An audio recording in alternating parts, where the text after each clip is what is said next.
on, everybody? It's Jason here from the Grassroots Collaboration Group. I am sitting with the lovely Jade Sancho-Duzer from RX Mary Jade. She's going to be telling us a little bit about her startup and some of the challenges that she has faced along the way and what she's done to overcome them.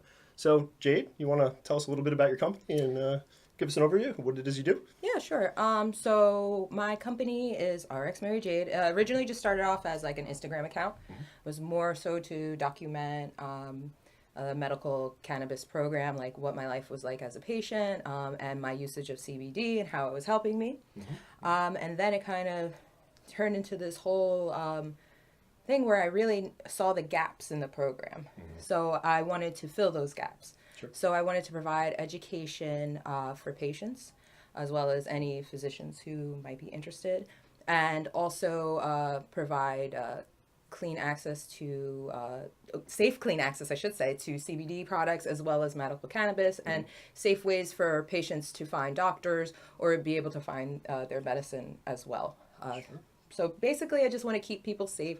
I want to keep people using this natural medicine and keeping an alternative, healthy lifestyle. Yeah, well, I got to say, I think you're doing great things, and I love the look, and I've talked to a couple of people, and they've sort of compared you to the next Martha Stewart of cannabis, so what do you think about that? I like that. Yeah, I think it's a good look, and I think it's something that you're definitely on track to achieve. Well, thank you. Thank you. Absolutely. So, and I've been following you on Instagram for a while, too, so I love all the videos. Thanks. My wife's like, who are you talking to? I'm like, I'm not talking to anyone. But yeah, so what was it that really drew you to cannabis as a career path? Career-wise, I actually, because I had been using cannabis medically, I went to Denver.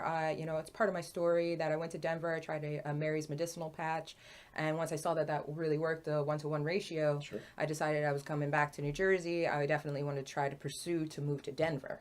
So that was my original intent. But then once I took an interview at Breakwater Dispensary, and they kind of let me know. I told them I have fibromyalgia, and they're like, "Oh, you qualify for a medical card."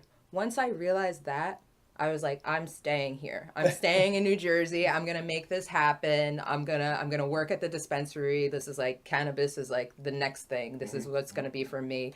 Also, that I know that with my condition, like I can't do massage forever. I'll have to tamper it down, but the education is a good way to go. So I decided that, let me really take this risk and let me really try this. So Sure. I just started doing this. And why move to Denver when it's going to come here? Exactly. Yeah. Exactly. No need to uproot your entire life. Exactly. Let cannabis come to you. Exactly. So, I wanted to talk a little bit about when you started and what point in time did you really decide to start your company? And when you did start, what were some of your biggest challenges, or what resources did you lack at that point in time that really would have been beneficial to have? Okay. So the first thing that really made me want to start this as a business was, I know a lot of people think that I maybe started on the underground kind of like events and things, and it wasn't. It was actually, I went to the Jazz Center and I went to the Cannabis Business Expo. Sure. And that was my first experience ever cannabis anything. Are you going this year? Yes, I am. Okay. We'll see you there. Yes, Cool. I'll see you. Excellent. And once I saw that and that people were forming businesses, and I met Kibra from Women Grow, I was just like, oh, she's doing this? I can do this too. So I just did it. Like I just did whatever I thought that I needed. So I started reaching out to some companies to see if maybe they do sponsorships. But the East Coast, we don't have the cannabis like the West Coast does, the cannabis scene like the West Coast does yet. So that's very hard. So it's just kind of like, you gotta make yourself. You gotta create your own wave and let everybody ride it. Yeah, it's good advice. Yeah, and it's that's the best thing to do, and to make sure that you're going out to the networking events, to make sure that even if you can't go out to the networking events, to try to figure out some way of communication, because that was my biggest thing in the beginning was medical issues. Like I'm a medical patient, like I legitimately can't go and meet these people, but luckily I found Canna Gather, I found Ronnie, and we just clicked, and I jumped on board with Canna Gather. Yeah, and great. That kind of took me launched me and gave me a lot of tools. And I think that that's actually the networking right now is the biggest tool for people, because it's going to be who you know. Like, we might not have the industry that people are looking for. Like, they think that they could just start an edibles company or whatever it may be.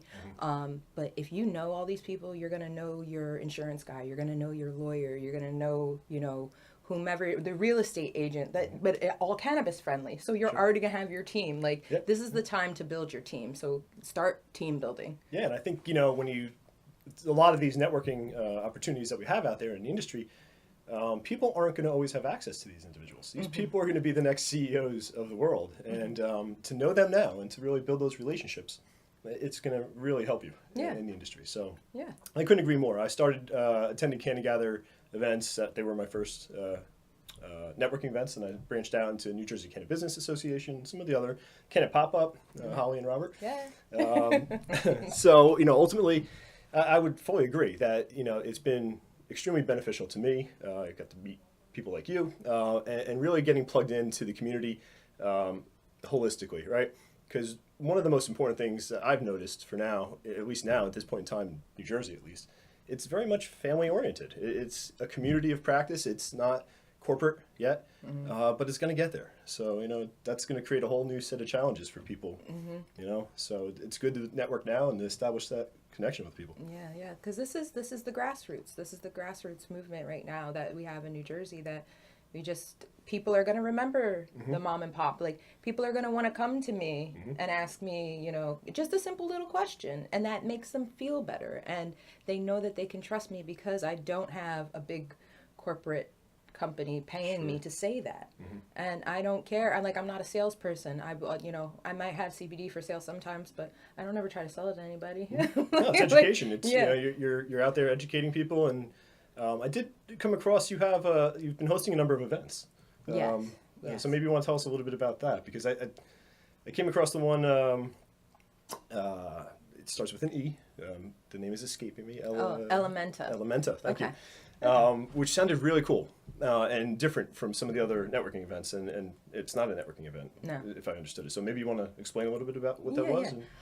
So Elementa is a women's gathering, but centered around cannabis, or anybody who identifies as a woman, a female, that they're able to attend these groups, and we're allowed to discuss about cannabis and our lives, and sometimes it's about motherhood. The next one that is going on is the one that I'm going to be helping them create bath soaks. So it's going to be about skincare and CBD and cannabis, and it's kind of like bring your mom. So I'm bringing my mom. I was just going to say, maybe I'll come and I'll bring my mom. my mom's going to be there with me. So it's a fun, it's very, like how you said, it's kind of family oriented. Absolutely, the events and everything like that. So I really enjoyed Elementa. I enjoyed that there's a space for women. Because it's not a lot of space for women right now in cannabis, and as it should be. Yeah, there definitely should be. Yeah. So that's one of my. I've got two daughters, right? I was raised by my mom, and my dad. They were divorced. I live with my mom. So I'm all about building the future leaders of tomorrow, because I'm hoping my daughters, are provided opportunities. That go well beyond what's available to them now. Couldn't agree more. Yeah, definitely.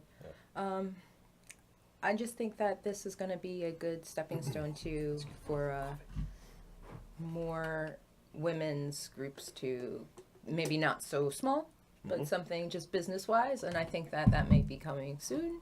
I know that there's been a lot of women talking, so maybe we'll get something like that going. Yeah.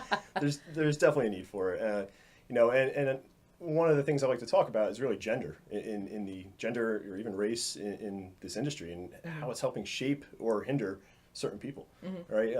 There's a lot of barriers. The Grassroots Collaboration Group is a startup incubator focused entirely on cannabis. So one of the things we want to provide to people is eliminating those barriers. We want to break down those barriers. We want to make sure that the social equity piece of this is defined properly, that it doesn't just go back into the 1%ers, and that people really benefit. And this has an opportunity for the first time in my life, and probably a lot of decades, for an industry to really help reshape America. So, if done properly. So there's a huge opportunity there for a lot of companies. And if the social justice isn't at the forefront of your strategy, and you're not giving back in some way or reinvesting in people in communities, we don't want you in the industry. Yeah, seriously. So get out. But yeah, so I fully agree. Yeah. Well, good. I'm glad. An ally. So where do you see RX Mary Jade in 5 years? Well, hopefully, as much as I love being in New Jersey, I want to expand all over the East Coast because I'm really about East Coast cannabis. So hopefully I'll have more classes, more events that we kind of touched on, but just like larger scale things where I can help more people and that I can actually work with physicians more in depth. Yeah. That's my goal. That was my initial intent. I find that patients are more receptive. Physicians are, they either just, they want to know more, they don't know how to figure it out, or they think they know, or it's not a big deal to them. So if I could do that and have more of a outreach with the physicians and kind of help build the medical program so that it's a real medical program. Yep. And you're not just sending people into dispensary. We're nowhere near where it needs to be from a true medical program. And I myself, I'm a patient. I can't take any anti-inflammatories. I can't take any NSAIDs, extreme anxiety, panic attacks, you name it. But the process to become a patient, to get a license, to get a card, a medicinal card, needs to change a little bit. It's okay that they want to push this forward, but it needs to be the whole R&D side of the medical equation. There needs to be a huge focus on that, and I think as it evolves, it's going to reshape itself to an extent, right? So yeah, I think that's something that will evolve over time, especially when big pharma comes in, right, and some of the other medical organizations. Once federal legalization is lifted, you're going to see a lot of change to the way dispensaries are run. HIPAA laws kicking into effect. I walked into a dispensary I think it was in Colorado, and there was just patient information all over the counter, and that's going to get you in trouble. So a lot of people aren't really thinking about how to manage it truly like a doctor's office, and it's a storefront. So that piece of this, I think, has to change. You're going to see a split between medicinal and adult use, right? So that's okay for it to go that way, right? So I think the industry is going to take a couple evolutionary steps over the course of the next couple years, and it's going to look very different, both from a product perspective, from a packaging, every aspect of this industry is going to look very different. So yeah. I think we beat that one up. Right? So, as an upcoming entrepreneur, and personally, in 5 years, I see you on a magazine cover. Some of your photo shoots that I see out there. Oh yeah, I forgot all about that stuff. I see you like just doing this little thing, showing off products, and just being front and center for the country to really take advantage of your services. Yeah. So, and that's kind of was the idea. I totally forgot all about that because I'm so used to answering patient questions and like dealing directly with people that I forget that I do this modeling stuff, but that is part of it. And I also like the pinup idea or the vintage style, that's great. Susie Homemaker, if you will, because it makes people feel comfortable. And even older people feel comfortable. It creates that all-American kind of, I mean, I really like it anyway in general, but it creates that all-American feel, and people now it's not just, beanies and hoodies and we're hanging out in front of the convenience store. It's, oh, wow, she's put together and she's speaking so perfectly, and wow, this is so nice. I will try that CBD. It's a differentiation for the industry, and it's a welcomed look, I think, rather than the dreads and the beanies and everything else. But so nothing wrong with those. I had them at one point. Me too. Anymore. I had a pink mohawk. Nice. Learn something new every day. Way more respect for you now. I had a pink mohawk. I went through my whole punk phase. So that's why I said okay. that. Yeah, me too. So I really appreciate you coming on the show, and what I'd like to ask some of our interviewees, if you will, is what advice do you have out there for entrepreneurs and other people looking to get in the industry, people that are both at startup mode or already have an existing idea and they're generating revenue, but they just need to really differentiate because the market's going to get pretty saturated. It is already saturated across the board, whether it be CBD or anything from an edible perspective out in the East Coast or West Coast that's going to eventually market its way over here. What advice do you have for people? And it's funny you said about oversaturation because I made a post on Instagram that if no matter what your dream and no matter how oversaturated the market, if it's your calling, the universe will make a space for you. So don't get defeated. Don't think that your first idea is going to be the only thing that carries you. Always just keep thinking outside the box. There's so many things in this industry that we're going to need help with, and things that are from your everyday life. So whether you're an electrician or, you're a carpenter or you just work in retail, you will have a place in the cannabis space. So if you have an idea, no matter how big, try something, try a version of it, write it down, and still go out to these networking events because you never know who's going to think your crazy idea is worth investing in or is not such a crazy idea and that they want to partner with you. Sure. So I just don't stop. It's not as fast as you would like it to be, but you have to stay the course. Don't give up on yourself. Not in real life, but not in the cannabis space either. This is like, you really have to, because we're fighting on so many levels. This is a federal thing, yeah. This is a state thing, and this is just a stigma thing. So, you just be strong and, be resilient and be weird. Nice. I can do the last part pretty easily. I'm weird as hell. But I'd like to thank you again. I think this has been great. I think your advice is solid. I think your advice about really creating yourself and putting yourself out there is key. If nobody's going to do it for you. You have to put yourself on the map.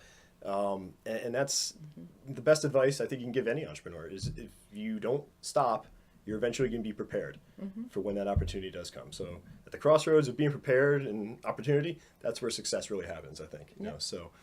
Once again, I'd like to thank you for being on the show. Well, thank you for having me. All right. This is the Coast-to-Coast Canna Chat. I'm here with RX Mary Jade. And you want to tell people how to reach you? You can go to my website. It's www.rxmaryjade.com. Or you can find me on Instagram, rxmaryjade, on all platforms. Or email me some questions. Ask rxmaryjade@gmail.com. Great. Thank you again for being on the show. Yeah, no problem. Thanks for having me. Cheers, guys.